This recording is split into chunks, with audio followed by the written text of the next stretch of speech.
Alhamdulillahirabbil alamin. Allahumma sholli wa sallim wa barik ala sayyidina wa maulana Muhammadin al-habibil mahbub al-alil qadri al-azimil jahi wa ala alihi wa sahbihi ajmain, amma ba'du. Para bini sepuh sedaya, ibu-ibu jamaah sekalian, wabil khusus sahibul bait sekeluarga besar, mudah-mudahan Allah senantiasa melimpahkan nikmat karunia, rahmat, barokah, hidayah, taufik dan inayah kepada kita semua, dan mudah-mudahan Allah memberikan kita panjang umur yang barokah, sehat badan yang barokah, murah rezeki yang barokah, keluarga yang barokah, dan hidup yang barokah. Amin ya robbal alamin. Utangi juga sing barokah. Nah, utang barokah apa? Ana wong utang tapi manfaate kurang. Utangnya akeh tapi manfaate kurang. Karo utange sithik manfaate akeh, iku jenenge utang barokah. Mula utang-utang itu ada yang barokah, ada yang enggak barokah. Yang barokah itu apa? Hutang yang kita gunakan untuk kebaikan, untuk ibadah, kuwi jenenge hutang barokah. Kalau hutang yang enggak barokah itu yang bagaimana? Hutang tapi nggo maksiat. Ana enggak kira-kira hutang nggo maksiat? Nek zaman biyen arep nonton film utang dhisik. Lah iku utang kok nggo nonton film. Zaman biyen. Nah, ana meneh utang nggo judi. Kuwi jenenge utang nggo maksiat, nggo dosa. Ada lagi hutang untuk maksiat. Maka hutang-hutang yang seperti itu iku enggak termasuk orang-orang yang gharim, berhak mendapatkan zakat.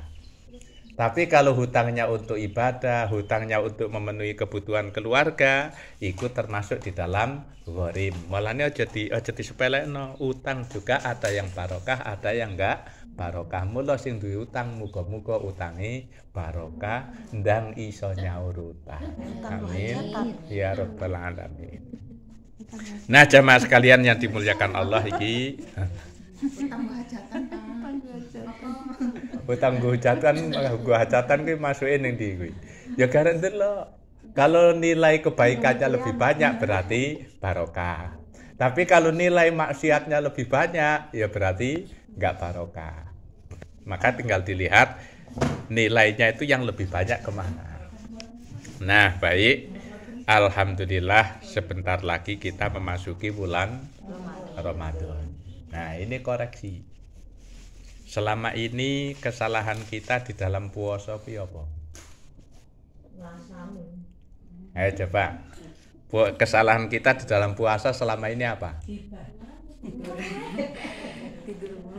Nah, subhanallah. Kenapa kok puasa kita tidak menambah terang hati dan pikiran kita? Kenapa kok puasa kita ini belum menjadikan tambah baiknya anak putune dewi? Padahal kalau orang-orang tua dulu, iku kepingin anaknya soleh, kepingin anaknya pinter, puasa. Nah, jadi luar biasa seperti misalnya Mbah Manap atau Mbah Karib Lirboyo. Itu kenapa kok putra wayahnya itu menjadi luar biasa? Sekarang yang melanjutkan pesantren Lirboyo itu sudah generasi buyut. Tapi kok masih hebat? Rupanya dulu Mbah Putrine itu subhanallah, ya puasa temenan. Kenapa kok disebut puasa beneran? Karena nek awake dhewe sebenarnya enggak puasa. Lah kok iso? Lah iki kesalahan yang terjadi pada diri kita. Wulan puasa mesti takjilane itu lebih komplit daripada di luar bulan puasa. Nah, ini kesalahan kita nih. Ini kesalahan kita napa nek wulan puasa panganane luwih pepek tinimbang di luar puasa. Lah ini disampaikan, dikatakan. Nah, apa? Wa ammal ladzina yaj'aluna lahum fi Ramadan adatun minat tarafuhati wa sahawati lati la yaqtadunaha fi ghairi Ramadan. Sedangkan orang-orang yang menjadikan bulan Ramadan itu bulan pesta. Bulan pesta apa? Segala macam panganan ono. Lah iku kan jenenge apa bukan puasa, justru menurutkan hawa nafsu. Lah terus bulan puasa dijadikan alasan juga untuk menurutkan kesenangan hawa nafsu. Nah, ini kalau terjadi seperti itu apa? Fagururun gharrahum bihi syaitanu hasadan minhu lahum. Nah, fagururun maka orang-orang tersebut adalah orang-orang yang tertipu. Gharrahum yang menipu kepada mereka, yang menipu mereka bihi dengan perbuatan seperti itu as-syaitanu para setan. Kenapa kok setan iri? Setan itu kok menyesatkan kita dengan perbuatan seperti itu? Hasadan. Karena setan kuwi hasad iri, dengki, enak temen wong Islam. Jadi kita umat Islam itu sebetulnya sangat enak. Makanya awal Rajab Rasulullah sudah ngajarin doa kepada kita wa ballighna Ramadan. Allahumma barik lana fi Rajab wa Sya'bana wa ballighna Ramadana waghfir lana dzunubana wa hasil maqasidana. Allahumma barik lana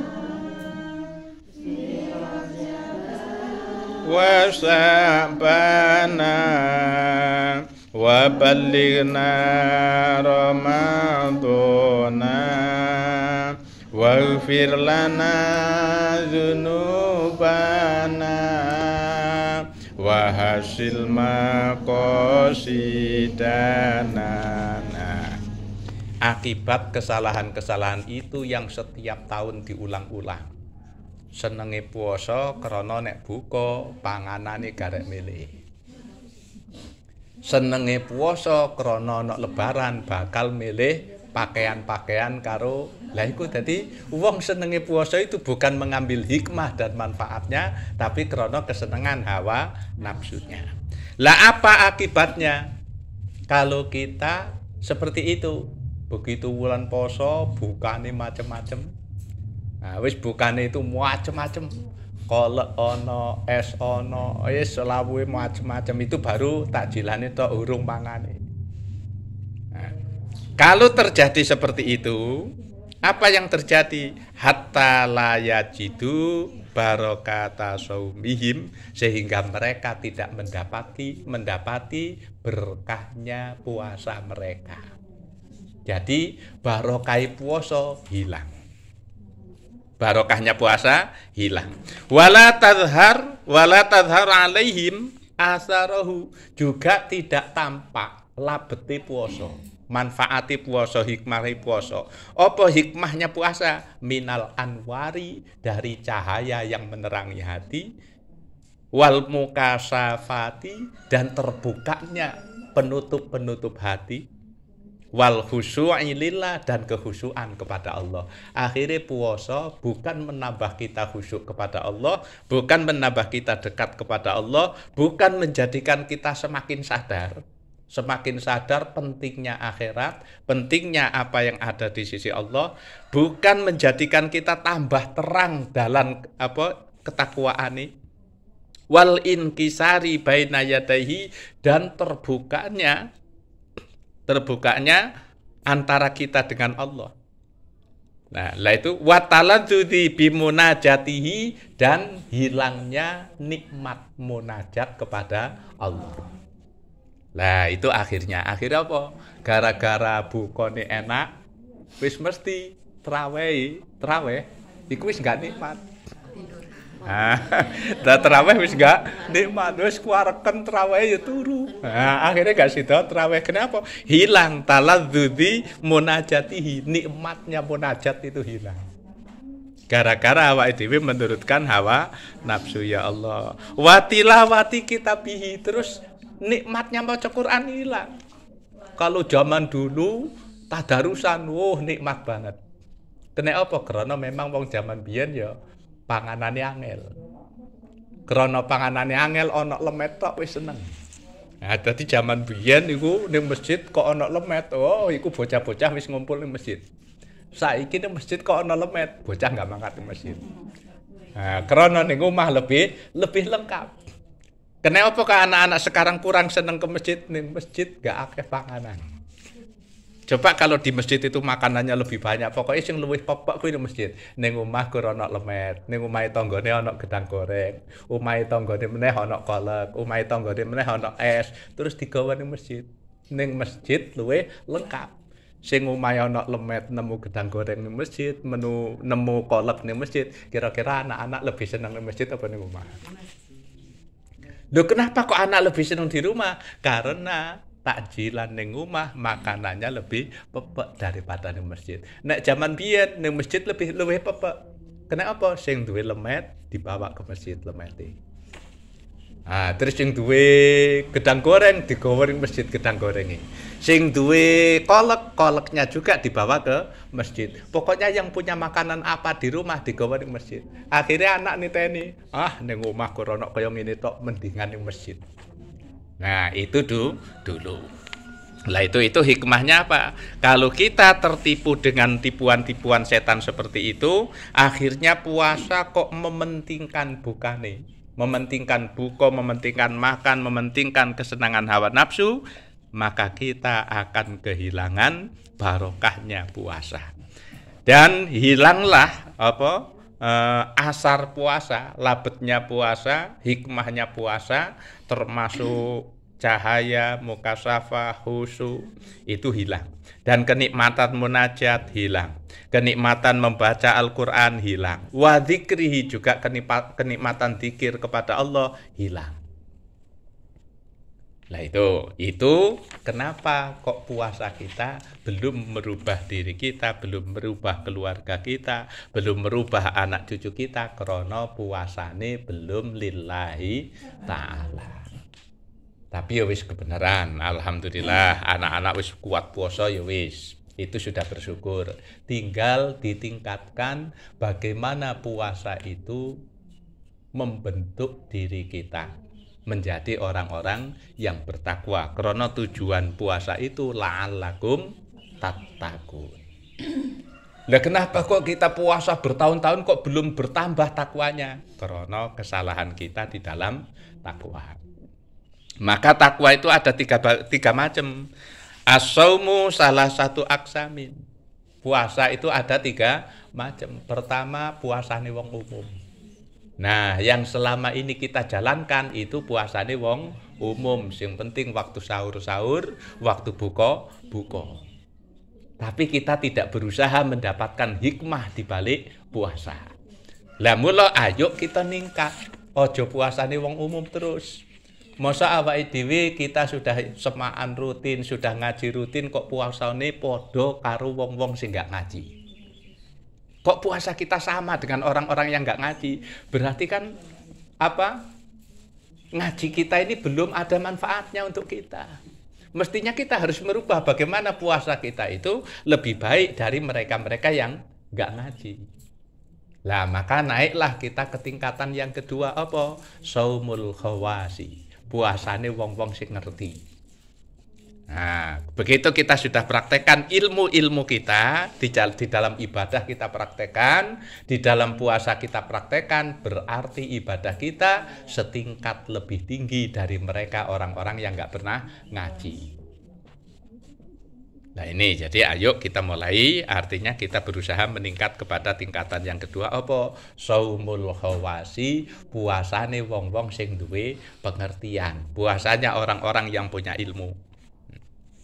Itu puasa dari kaitannya puasa. Wa kanat adatus salafi rahmatullahi alaihim. Lah iki kebiasaan para salafus soleh. Nah, kebiasaannya para salafus soleh di dalam puasa. Apa? At-taqlilu minal adati wasyahawati. Nah, minal madati wasyahawati wal istiksari minal a'mali sholihati fi Ramadan. Jadi pertama kebiasaan wong salafus soleh kuwi apa? Siji, menyedikitkan makan. Menyedikitkan makan. Mulane wong salafus soleh kuwi sehat-sehat. Lah kenapa kok orang sekarang itu mudah-mudah kok penyakitin temen macam-macam? Ya kuwi mau. Sumbernya penyakit kuwi di perut. Ketika perut kita sudah diisi dengan macam-macam panganan, ya wis garek dihitung di situ ada berapa jenis makanan, berarti di situ terkandung berapa jenis penyakit. Lah kalau orang-orang tua dulu, orang-orang soleh dulu, para pendahulu kita itu apa? Buka itu ya kadang cukup minum tok. Sudah minum seteguk, 2 teguk, yang penting puasanya batal terus sholat. Baru habis sholat kuwi mangan. Begitu madang sudah diukur. Madang itu diukur nek kuwareken engko traweh abot sehingga madang itu isi diukur supaya kuat traweh. Kalau mau makan wareg iku biasanya apa? Sesudah traweh, sesudah tadarusan. Lah saiki kan enggak begitu deng maghrib entekno sing ngono. Nah, itu yang terjadi. Akhirnya apa? Sekarang orang-orang muda penyakit wis macam-macam. Zaman biyen nek rematik kuwi wis mesti mbah-mbah tuwek-tuwek. Nek nom-nom gak ono sing rematik. Lah saiki nom-nom lho padha rematik kan. Nah, itu bedanya. Itu kalau dulu itu penyakit itu kayane ngenteni wong tuwa. Nek sing nom-nom ku seger-seger kuat-kuat. Malah kadang sing tuwa juga itu masih sehat-sehat. Kenapa? Karena makanannya terjaga. Lah itu kebiasaannya para salafus soleh itu seperti itu. Pertama, at-taqlilu menyedikitkan minal madati dari makan. Wasyahawati dan menyedikitkan menurutkan hawa nafsu. Wal istiksari dan memperbanyak minal a'mali sholihati dari amal-amal soleh fi Ramadan. Jadi begitu teko bulan Ramadan, mereka itu berlomba-lomba melakukan amal soleh, amal kebagusan. Ini kebiasaannya para salafus soleh. Bil khususi, secara khusus. Wa in kana dzalika ma'rufan, sekalipun diketahui mereka memang ahli kebaikan. Padahal setiap hari mereka sudah dikenal sebagai orang soleh, sebagai orang yang baik. Tapi begitu masuk Ramadan, ada kebaikan-kebaikan yang khusus dilakukan hanya pada bulan Ramadan. Loh kenapa kok nunggu Ramadan? Karena di dalam Ramadan ada satu malam yang lebih baik dari 1000 bulan. Yang disebut dengan Lailatul Qadar. Nah, mereka berharap mendapatkan Lailatul Qadar sehingga ibadah yang dilakukan pada malam Lailatul Qadar itu lebih baik daripada ibadah selama 1000 bulan. Lah 1000 bulan kuwi pirang tahun? Ya luwih apik daripada 83 tahun. Ayo kira-kira wong sing mampu melakukan ibadah 83 tahun sapa? Nah, kita mendapatkan Lailatul Qadar, ibadah yang kita lakukan pada malam itu nilainya lebih baik daripada ibadah selama 83 tahun. Nah, itu keistimewaannya. Lah ini contoh dan teladan dari para salafus soleh. Awake dhewe diwarai oleh orang-orang soleh terdahulu itu seperti itu. Nah ini jadi kembali lagi, ayo kita berusaha ningkatke puasane lan ibadah awake dhewe. Aja puasane wong umum terus. Nah, kenapa? Karena wong umum ya umum. Ayo kita berusaha ningkat kepada ibadahnya orang-orang khawas, orang-orang khos. Untuk masuk ke tingkatan yang terakhir yongko. Setelah kita bisa sukses ibadahnya orang-orang khawas, mudah-mudahan kita diberikan kesempatan oleh Allah bisa naik pada tingkatan khawasil khawas, yaitu orang-orang yang istimewa di sisi Allah Subhanahu wa taala. Baik, itu sekedar pengantar. Ayo dimulai. Artinya apa? Apa nggak boleh menyediakan makanan kanggo buka puasa? Api. Tapi kalau itu menjadi tujuan puasane dewe, berarti kita keluar dari tujuan utama puasa. Padahal tujuan utama puasa iku la'allakum tattaqun, supaya kamu menjadi orang-orang yang bertakwa. Iku tujuan utamane puasa. Jadi bukan makanan, bukan minuman, bukan takjilan, bukan itu tujuan puasa. Tapi tujuan puasa la'allakum tattaqun. Sehingga para salafus saleh ngajari. Jadi carane buka ki kepriwe? Begitu deng maghrib buka ya cukup, sing penting batal puasane. Nah, begitu wis batal puasane, langsung jalankan sholat maghrib.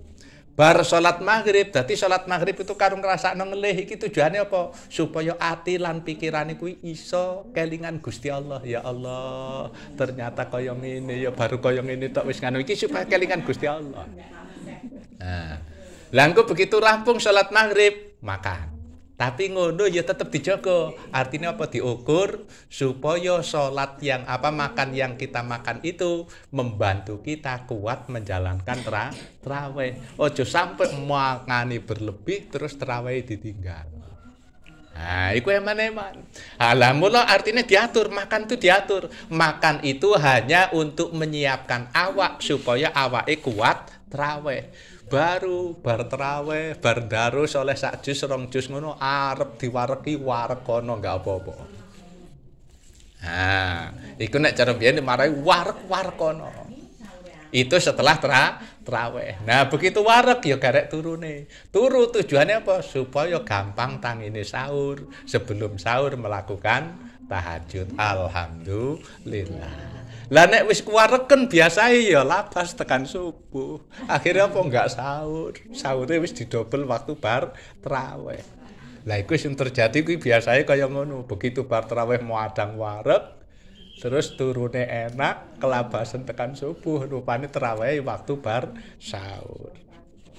Nah itulah ini persiapan menjelang puasa. Mudah-mudahan Allah berikan kita kekuatan, Allah berikan kita pertolongan untuk bisa meningkatkan iman kita dan takwa kita kepada Allah Subhanahu wa taala, memanfaatkan bulan Ramadan, mendapatkan banyak kebaikan dan keberkahan yang disediakan oleh Allah Subhanahu wa taala. Amin ya rabbal alamin.